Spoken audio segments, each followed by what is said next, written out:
The office was quiet in the way it always was before 9. The lights were on, but most desks were empty.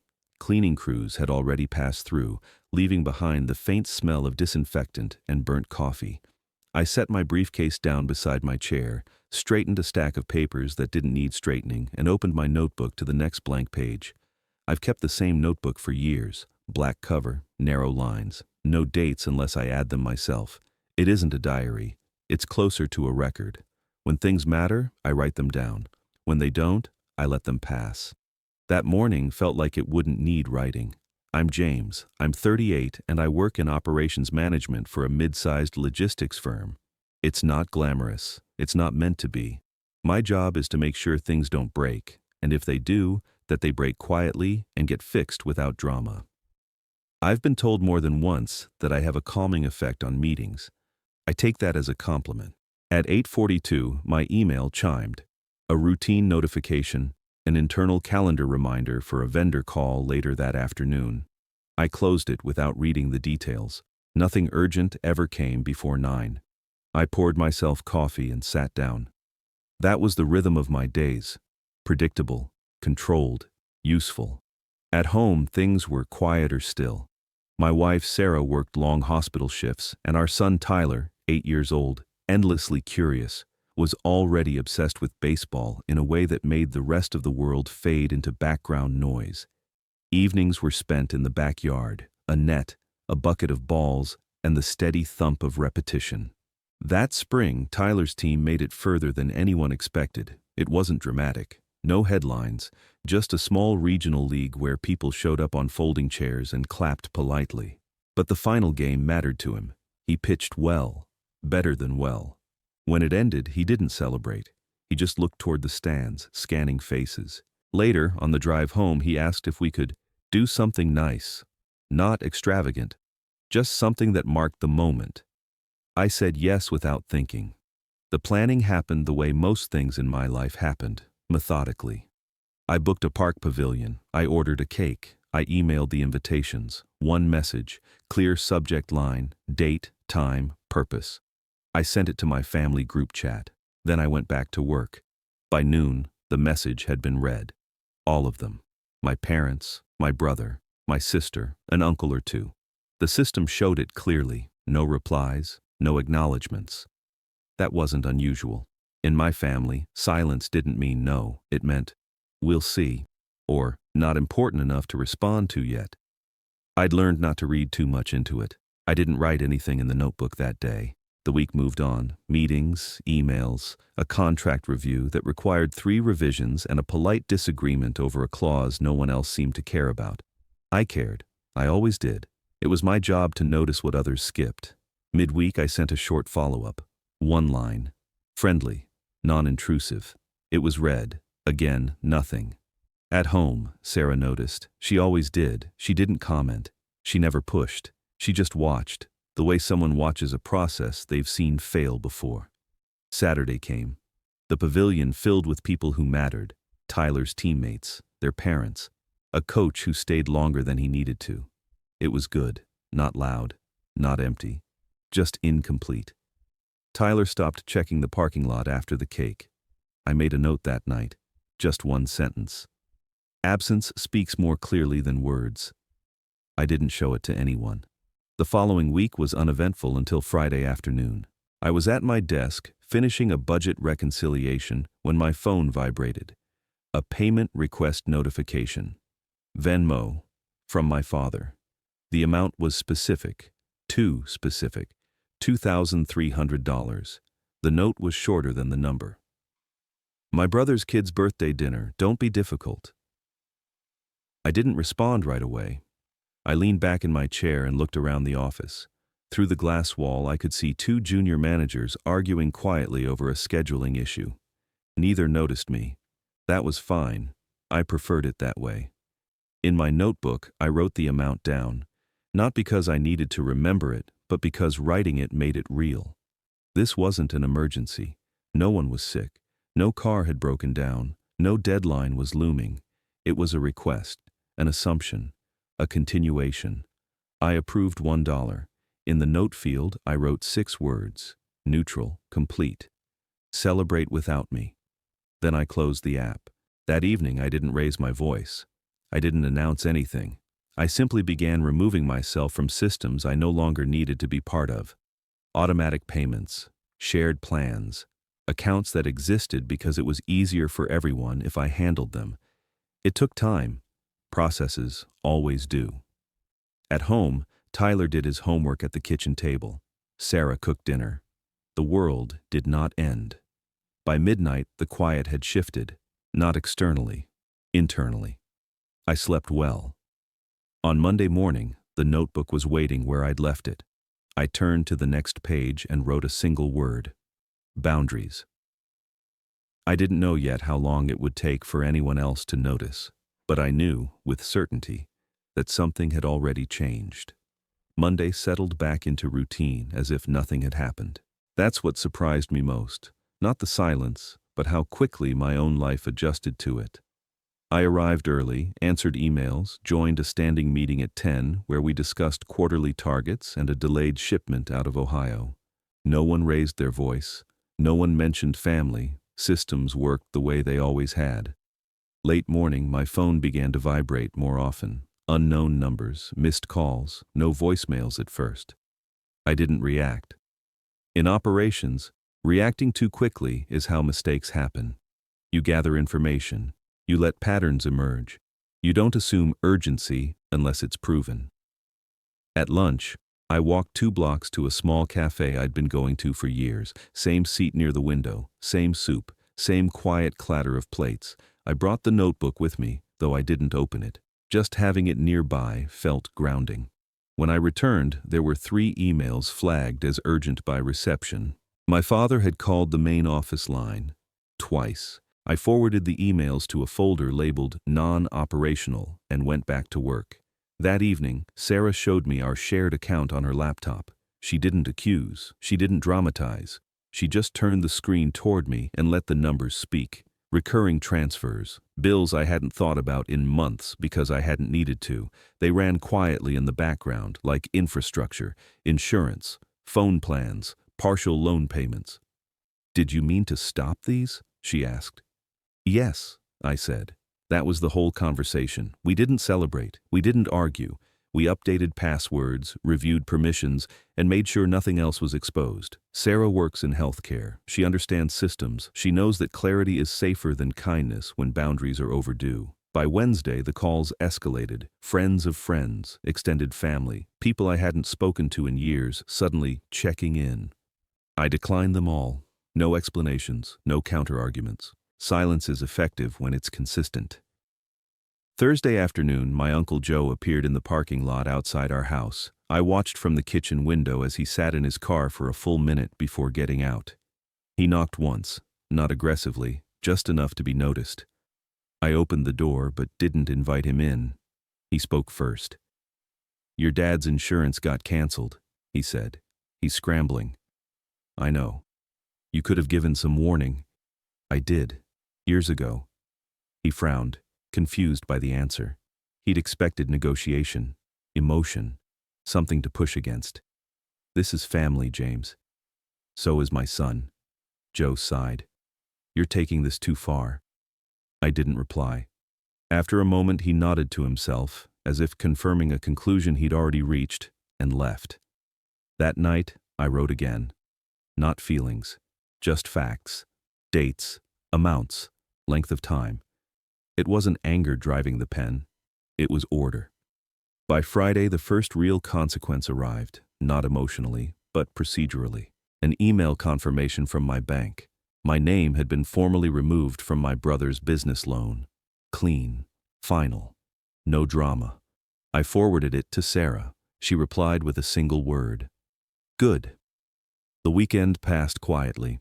Tyler had practice. We grilled in the backyard. No one asked for anything. No one expected anything. That was new.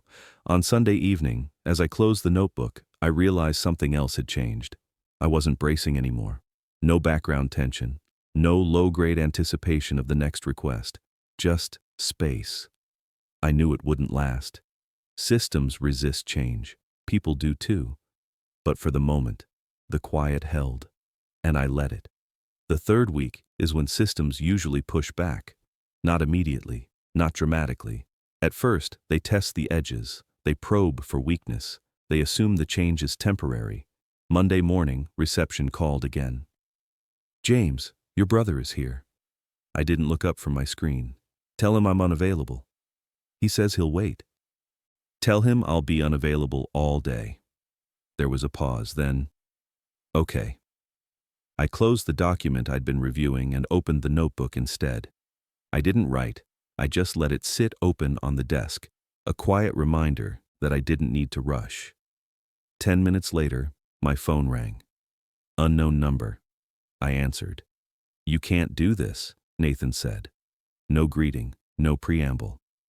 "Do you have any idea what kind of position you've put me in?" "I do." "This over a party? Are you serious?" "It wasn't the party."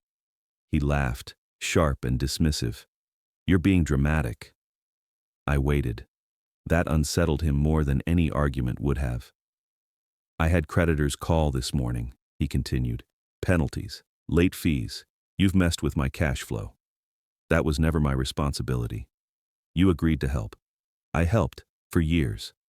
Silence. Then quieter. "You're making a mistake." "No," I said. "I corrected one." I ended the call. My hands were steady. That afternoon, I booked a small conference room and sat alone for 20 minutes. No phone, no email, just space. I needed to reset, not emotionally, but strategically. Reacting would undo what I'd already done. When I returned to my desk, there was an email from my mother. Subject line, "We need to talk." The message was long, emotional, framed as concern, rewritten history, minimization. One missed event. "You're overreacting. Families help each other." I didn't respond immediately. I printed it. I added it to the folder. By the end of the week, the pattern was clear. The same arguments, recycled. Different voices, same structure. No one asked how Tyler felt. No one acknowledged the silence at the park. They spoke only of consequences to themselves. Saturday morning, Sarah and I sat at the kitchen table with bank statements spread between us. 5 years of records, highlighted, categorized. The total stopped us both, $67,000. Not loans repaid, not investments returned, support, quiet, expected. I slid the notebook across the table and wrote the number on a fresh page, large, centered. "This is why they're panicking," Sarah said calmly. I nodded. "And why they didn't notice before." That afternoon, we took Tyler to the batting cages. He laughed when he missed, adjusted when he didn't.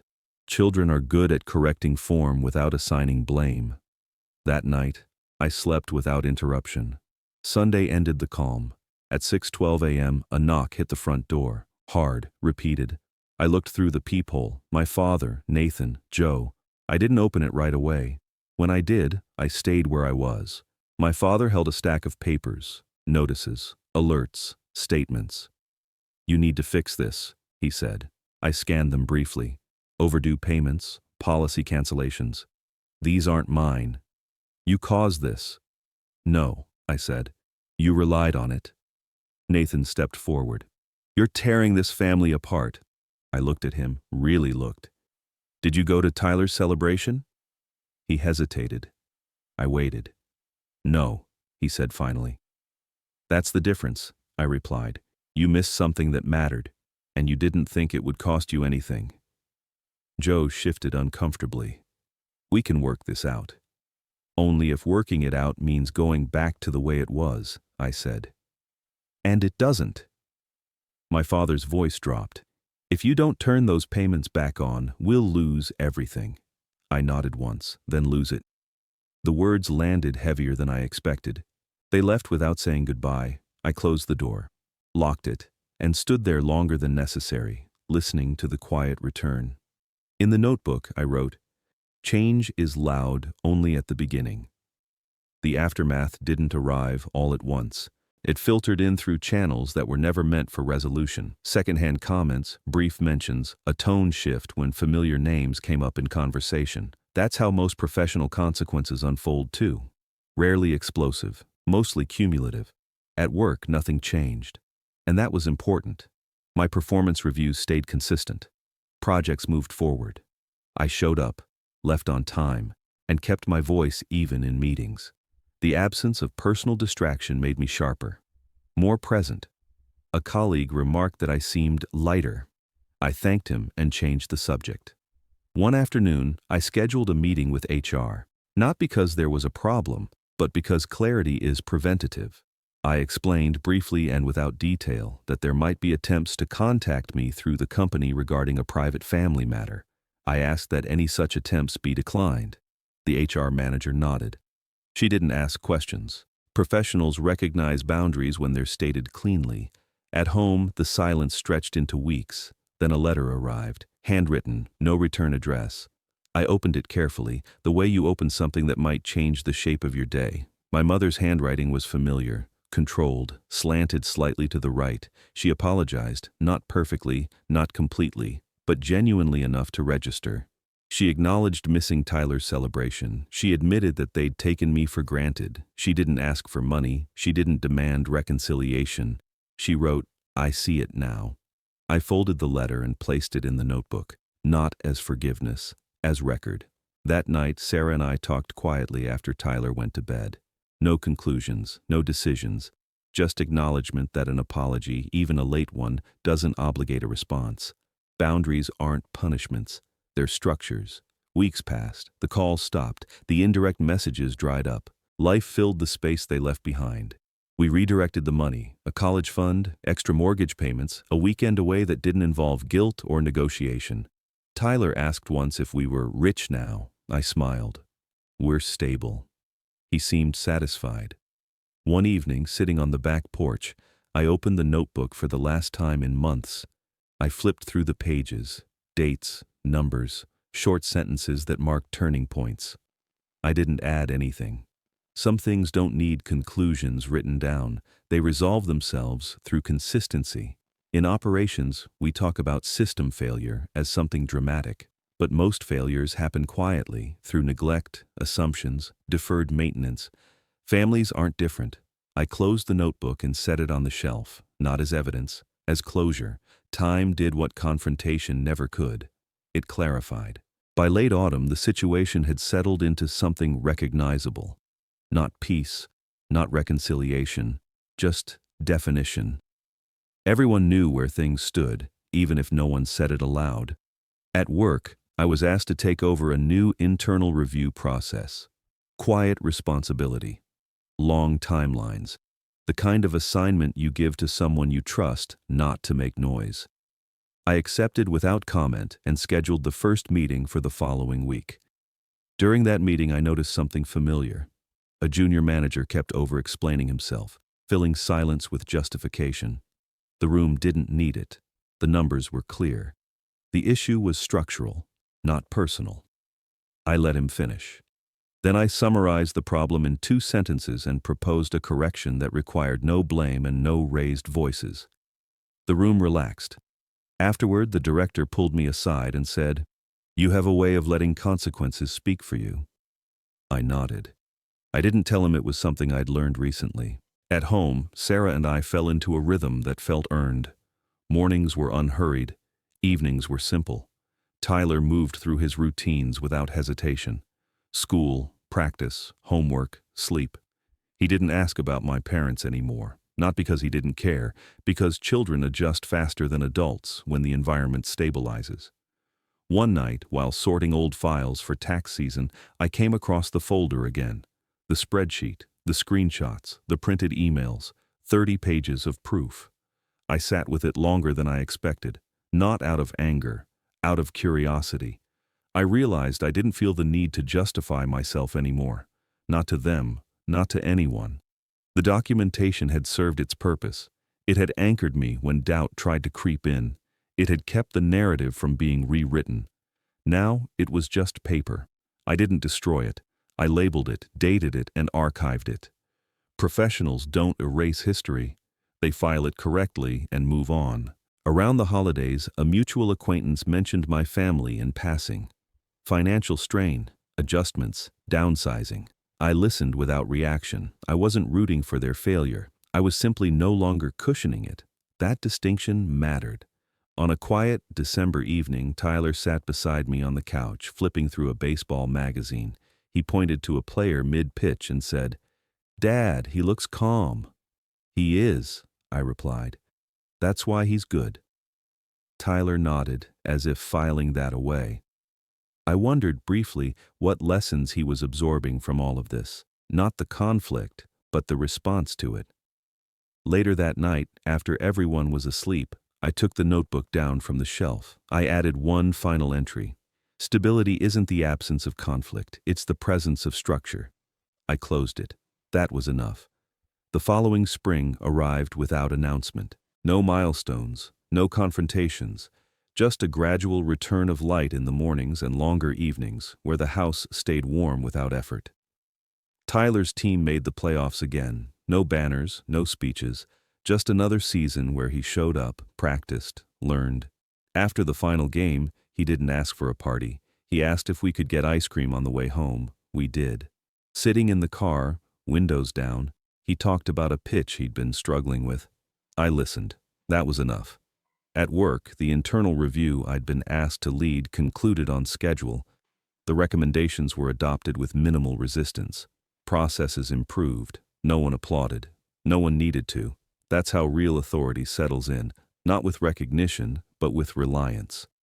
One afternoon, while clearing old emails, I found a draft I'd never sent, a reply to my mother's letter.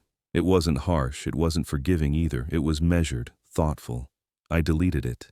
Not every message needs to be delivered to be resolved. Some relationships don't end with doors slamming. They fade out when the structure holding them up is removed. And that's not cruelty. That's honesty. On a quiet Sunday evening, Sarah and I sat on the porch, the notebook resting on the small table between us. She traced the edge of it with her finger and smiled. "You don't reach for it anymore," she said. "I don't need to," I replied. We watched the sky darken without speaking.